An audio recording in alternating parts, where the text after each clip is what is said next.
وہ کہتے ہیں شہادت بھی تو مرتبہ ہے، شہادت بھی تو مرتبہ ہے۔ اچھا یہ کوئی ایسا مطلب نہیں ہے جو اس صدی میں، کیونکہ ظاہر ہے یہ اس صدی کا عالم دین ہے، انہی پہ انکشاف ہوا، آج سے پہلے کسی نے بات نہیں کی، نہیں، اس موضوع پہ پوری کتاب لکھ دی شاہ عبدالعزیز محدث دہلوی نے، جس کا نام ہے سر الشہادت، قبلہ بیٹھے تائید فرمائیں، اس موضوع پہ پوری کتاب ہے۔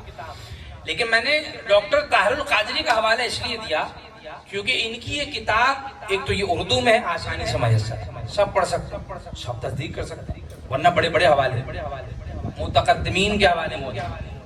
وہ کہتے ہیں شہادت بھی تو مرتبہ ہے۔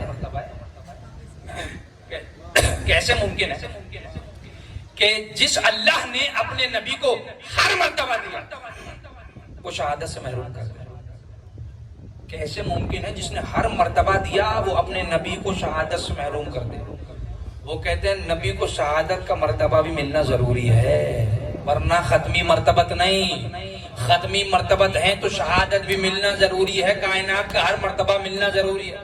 وہ کہتے ہیں جیسے شہادت کا مرتبہ ملنا ضروری ہے ویسے شہادت سے بچانا بھی ضروری ہے۔ یہ ان کے جملے ہیں، میرے جملے نہیں ہیں۔ وہ کہتے ہیں یہی وجہ ہے نبی تلواروں کے سائے سے گزرے، اللہ نے اپنی نبی کی جان کو محفوظ رکھا، تیروں کی بوچھار سے گزرے، اللہ نے اپنے رسول کی جان کو محفوظ رکھا، گھاٹیوں سے گزرے، اللہ نے اپنے نبی کی جان کو محفوظ رکھا۔ شہادت سے بچانا اس لیے ضروری ہے۔ میں پھر سے کہہ رہا ہوں میرے جملے نہیں، علامہ ڈاکٹر طاہر القادری کے جملے ہیں، کتاب کا حوالہ میں نے دے دیا۔ وہ کہتے ہیں شہادت سے بچانا اس لیے ضروری ہے کہ جو امت کے جنگ کے میدان میں فقط شہادت کی خبر سن کے میدان سے بھاگ جاتی تھی، اگر نبی کو شہید ہوتا دیکھ لیتے اسلام چھوڑ کے چلے جاتے۔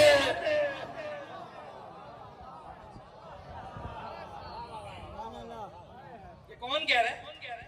یہ علامہ ڈاکٹر طاہر القادری کہہ رہے ہیں۔ وہ کہہ رہے ہیں وہ امت جو فقط جنگ کے میدان میں شہادت کی خبر سن کے میدان سے بھاگ جاتی ہے، اگر وہ اپنی نگاہوں سے نبی کو شہید ہوتا دیکھ لیتے وہ اسلام چھوڑ کے چلے جاتے۔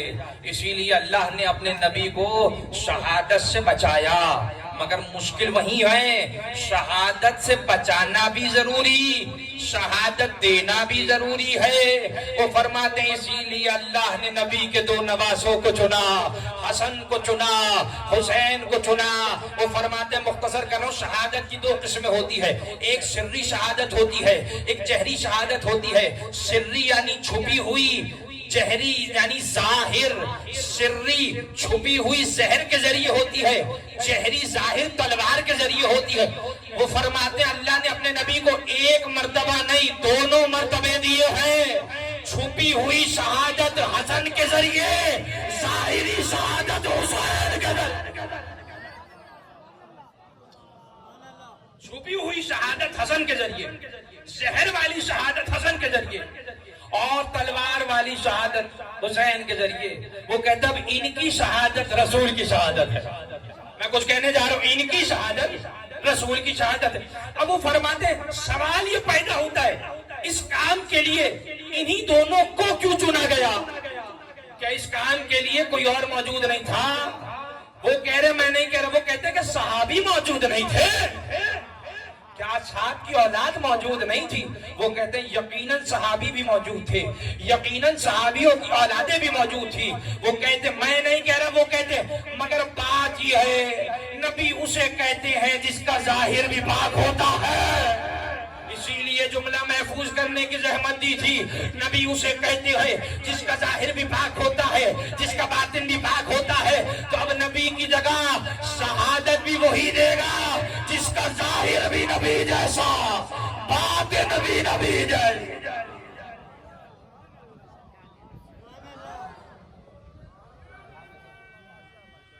مل کے